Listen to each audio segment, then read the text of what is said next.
everyone. Today I'm going to be finishing off this Father's Day cake that is Batman inspired. And I'm Batman.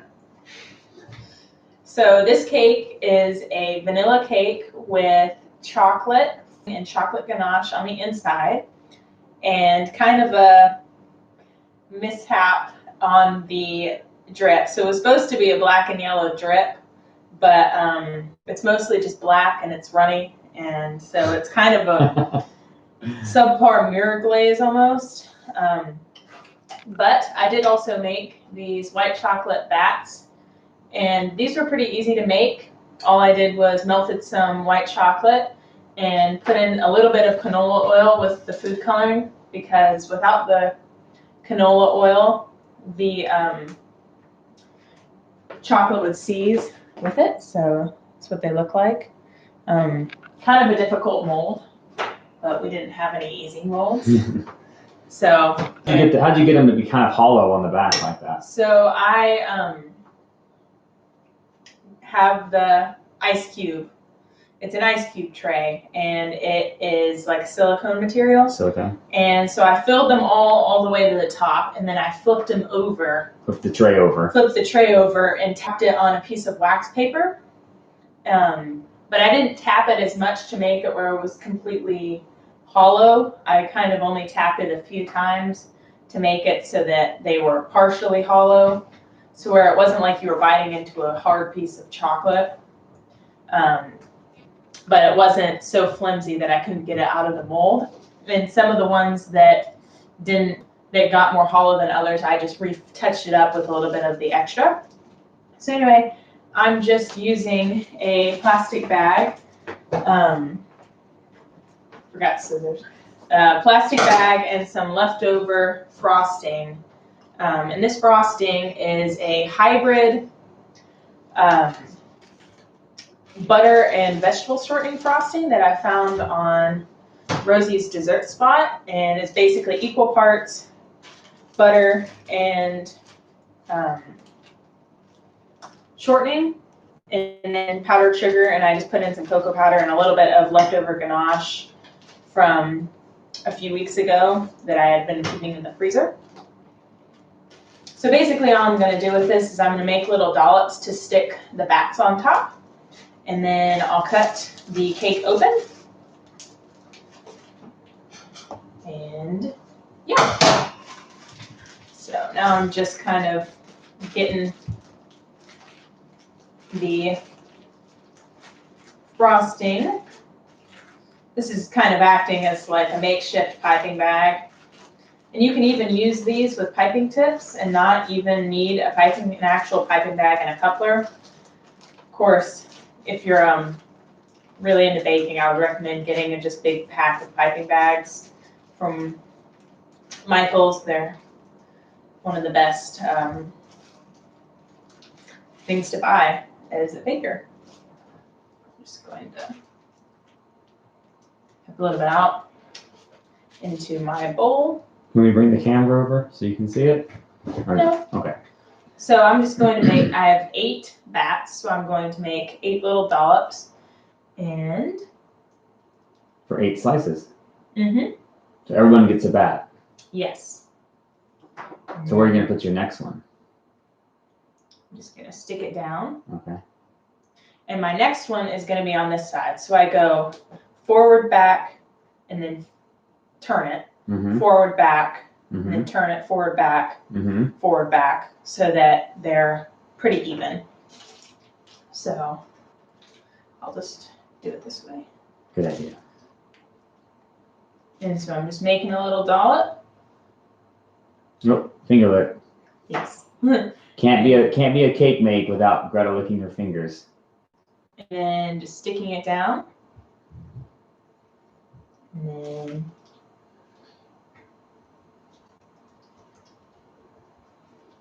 dollop.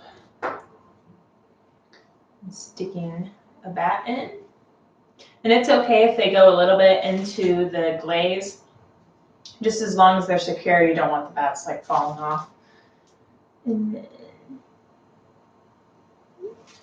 dollop again. sticking the bat on. And this is also a good way if you have a one of these that has like broken feet or broken bottom, you just stick it into the frosting. And another way to do this is instead of just using these plain little dollops, you could use a fancy piping tip and make swirls, and that would make it more decorative. But I just kind of went for the simple design. And so now I'm just kind of filling in between the places that I did the 4 previous. And you want to kind of work fast with white chocolate like this, because the white chocolate, especially if you've frozen it, can start to melt on your fingers if you touch them too long. So you want to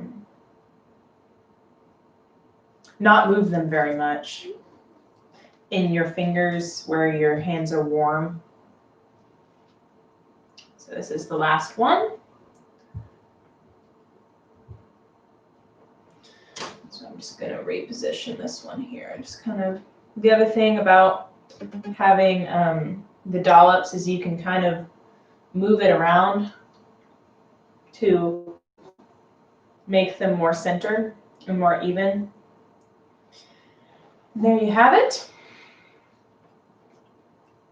So this is, you kind of see all the bats and all the ring of bats and the side. I'm excited to see what the inside looks like. So, because the inside, what is the inside? What kind of cake on the inside? So the inside is a vanilla cake, Vanilla but cake. I separated it into 2 batches to make it tie-dye with the Batman colors, because this is like a Batman. What are the Batman cake. colors? Black and yellow. Black and yellow. So that's why they're yellow bats, and they were supposed to be a black and yellow drip, A swirl drip. But now it's just black with a tiny bit of yellow. And my dad said he liked vanilla cake with chocolate frosting, so that's why I made the chocolate. So I'm just going to. Do you know where your posts are that you put in the? Yes, they're in the triangle formation. I don't really know where they are. You're gonna cut into them. That's where they are. So I'm just going to cut right here. Yeah, just cut between them. And cut into the cake, and on the inside there is a chocolate ganache, as I previously mentioned, and this is only a 2-layer cake because I normally make a 3-layer 6-inch cake, but that's kind of a lot. A lot of cake. A lot of cake, and it requires a lot of frosting, and it just is a little bit of an overload. But what ended up happening is it's the same amount of cake just in 2 layers. So I'm just going to get a plate. I'll show you what one of the slices looks like. So this is 1/8 of the cake. Most of the time, whenever me and my family eats this cake, whenever I make a cake, we tend to eat half of a 1/4, but it's easier to show you what the layers looks like. So you can see it's swirled on the inside, and you can see there's the ganache and the buttercream. Excellent. There's the side, and there's the bat. So now I get to eat it. yes, thank you guys for watching, and if you like it, be sure to subscribe, because I love baking, and I'll definitely be making more videos that are tips for how to do certain things, and also just showing finishing touches on some things. I'm thinking about making cupcakes in a few weeks, so be on the lookout for a decorating live stream. And I also do live streams of my Zwift races too, and my workouts. So if you like cycling, that's a good thing to watch as well. Thank you for watching, and Time to eat some cake. Time to eat some cake.